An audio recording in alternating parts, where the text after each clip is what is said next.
President-elect Donald Trump plans to launch a mass deportation operation targeting millions of immigrants living in the U.S. illegally and with temporary protections. Here's what we know about this population.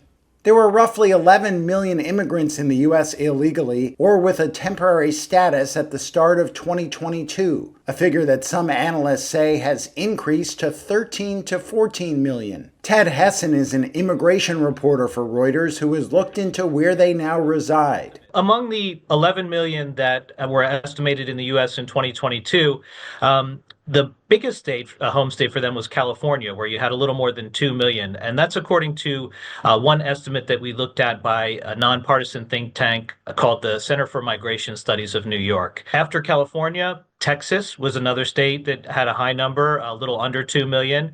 Also, New York, New Jersey, Illinois were all top states where immigrants were living without legal status.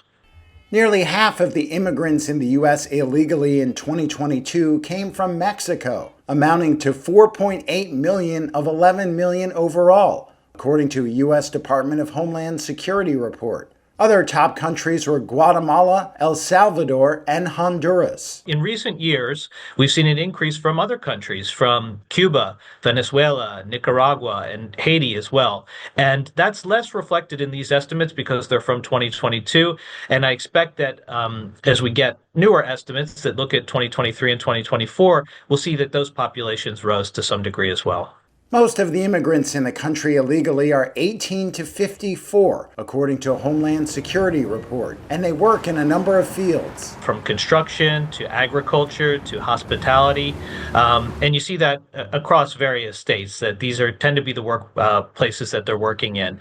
And I think that's something to keep in mind when you talk about the population that's here without legal status.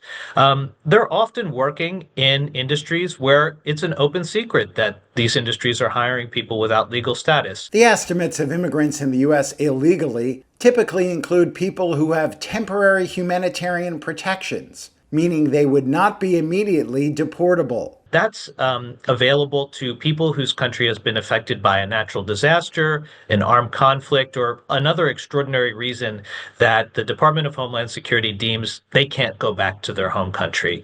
So right now, there's a little more than 1 million people who currently have some form of protection under that program, including people from Haiti, people from El Salvador, and other countries. This also includes the so-called Dreamers, immigrants who fall under the Deferred Action for Childhood Arrivals program, or DACA, which allows people who are brought to the U.S. illegally as children or overstay a visa as a child to obtain deportation relief and work permits. Trump tried to deport these people during his first term in office, but was blocked by the U.S. Supreme Court.